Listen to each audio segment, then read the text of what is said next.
The gentleman yields back. Under the Speaker's announced policy of January 9, 2023, the gentleman from Texas, Mr. Green, is recognized for 60 minutes as a designee of the Minority Leader.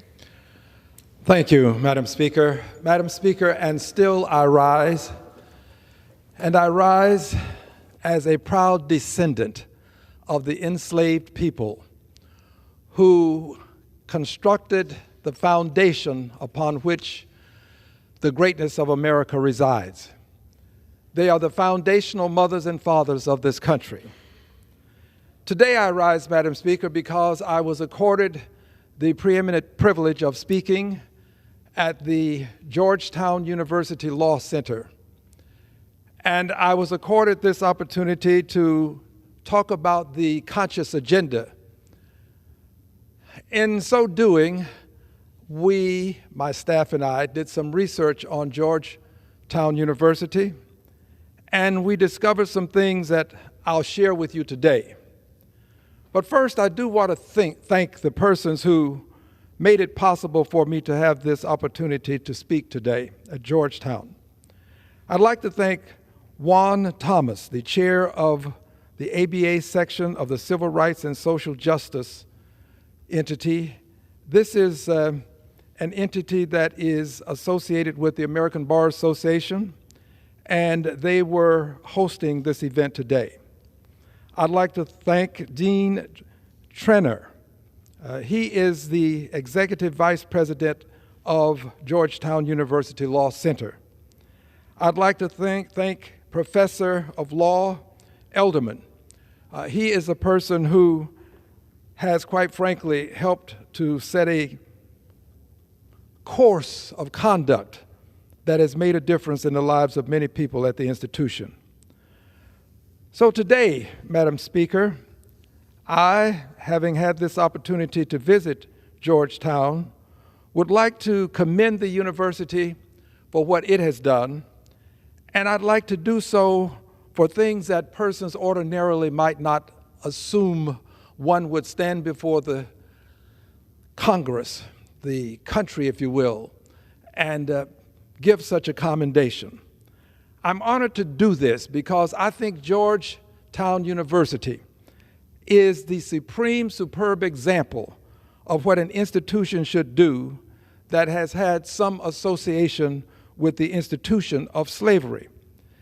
I think that Georgetown University is a university that has set an example for the country, indeed for the United States of America itself, in terms of how we should respond to questions related to our association with the institution of slavery. So today, I want to honor Georgetown University, founded in 1789 by John Carroll, who was later appointed Archbishop of Baltimore in 1808. But I honor this institution today because it took affirmative action to correct its association with the institution of slavery. In 1838, 272 enslaved persons, worth about $3.3 million in today's dollars, were sold in part to help pay off the school's debt. Obviously, this was not something that I would in any way celebrate. It is something that I find horrific. So the question becomes, how has Georgetown University responded since this occurrence? Well, in September 2015, Georgetown University formed a working group on slavery. Slavery, memory, and reconciliation, to explore this history that it has associated with slavery. In 2016, Georgetown created a Department of African American Studies and set plans to establish an institute for the study of racial justice. Now, these two things alone are significant. The notion that a working group would be established for reconciliation, to explore it, and to explore the memory, to understand what slavery was all about as it relates to this institution. This working group has done an outstanding job. But I also have to acknowledge the fact that the African American Studies program, this was something that would give young people the opportunity to better understand more than what happened at Georgetown. It gives them an opportunity to understand what happened to Africans in the Americas. Too often, this type of history is overlooked, and today there are many who would erase this history. Significant work at the Georgetown Slavery Archive has been done. And in 2017, Georgetown offered an apology. An apology. It was not an apology without something more, not just we're sorry it happened and please have a nice day. It was an apology, and they held a liturgy of remembrance, contrition, and hope. It was a sincere apology. It was an apology that would lead to other things. The apology wasn't the end. It was the genesis of more things that would be done. And in 2017, Georgetown dedicated 2 campus buildings to members of the descendant community. The descendant community would be descendants of slavery. Dedicated 2 campus buildings to members of the descendant community. It didn't stop there. Georgetown went on in 2018 at the request of descendant leaders. Georgetown, the Jesuits, and descendants began truth and reconciliation work with the Catalog Foundation. This is the kind of work that has to be done so that we can get to the truth about what happened, so that we can have the transparency necessary to understand the history associated with slavery. It is not pleasant, but it has to be done. Has to be done because if we don't do it, we allow ourselves to be vulnerable to these things being repeated. So let's study this history. And in 2019, Georgetown established a reconciliation fund that awards $400,000 annually for community-based projects within descendant communities. $400,000 annually. Georgetown did not simply give an apology with nothing more than we're sorry. Georgetown has taken upon itself to atone for what occurred, and has done so by having a truth and reconciliation committee, worked with the Catalog Foundation, went on to establish a reconciliation fund that awards $400,000 annually for community-based projects within descendant communities.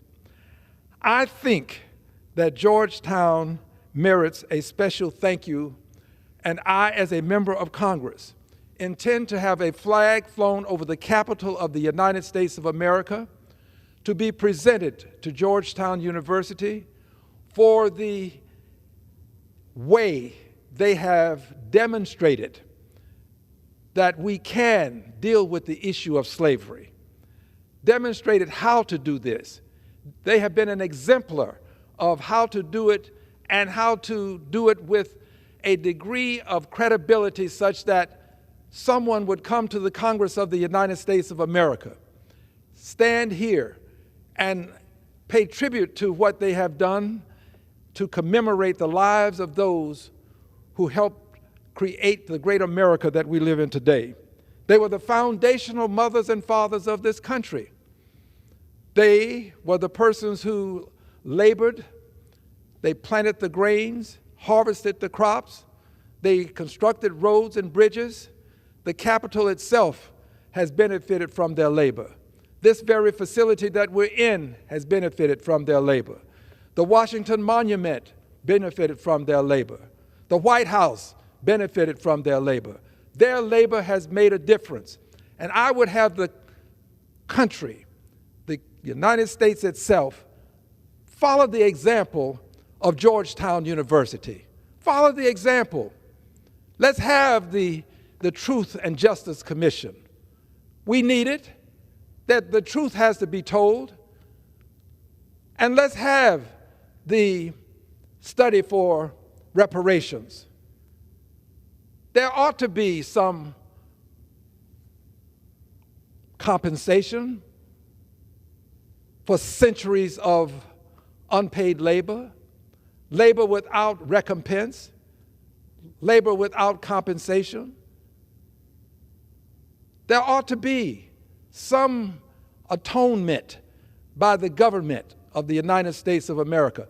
Georgetown University is the exemplar.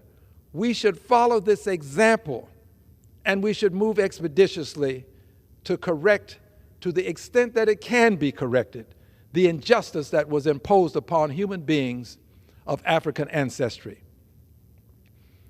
I believe that we who have the opportunity to stand in the well of the House of Representatives, who can vote on questions of war and peace, who can vote to fund various projects around this country, we ought to establish a Department of Reconciliation. We ought to establish a Department of Reconciliation such that we will have a systemic and systematic methodology by which this problem, this egregious concern, can be addressed. And it cannot be addressed in the term of any one president. It will take years, perhaps decades, to address the invidious discrimination that we have suffered in this country. But it can be done. We but have to have the will to do it. A Department of Reconciliation with a Secretary of Reconciliation. A Department of Reconciliation with a secretary and undersecretaries and a budget that is indexed to the Department of Defense such that it will always be funded, because we will always fund the Department of Defense. And if we do this, we can give this country and the world a sense of our wanting to atone for this 240 years of slavery that this country suffered, that people suffered, and in so doing laid the foundation for America's greatness. They are the foundational mothers and fathers of this country. So to Georgetown University, I thank you for what you have done. And I pray that this country will follow your example. Follow the example. Let's have the necessary commissions so that we can get to the truth. Let's study the issue so that we can understand what recompense should consist of. And then let's make sure that this is all done by and through a Department of Reconciliation. I would close with this. Reconciliation cannot be limited to African Americans. Some things bear repeating. Reconciliation cannot be limited to African Americans. There are others who have suffered invidious discrimination, and they too have to have reasonable redress for the suffering. We have to address the trail of tears, how people were uprooted from their homes, forced to migrate across the country. Many died along the way. There has to be some recompense for the trail of tears. We have to consider what happened to others who were a part of this country when the persons from Europe arrived, how they were treated. All of this can be dealt with through a Department of Reconciliation. The persons who came here and constructed the railroads, the persons who were placed in these camps so as to, in theory, protect the country from persons during a time of war. These camps should never have been imposed upon people. we have to, at some point, give redress. This is what a Department of Reconciliation can do.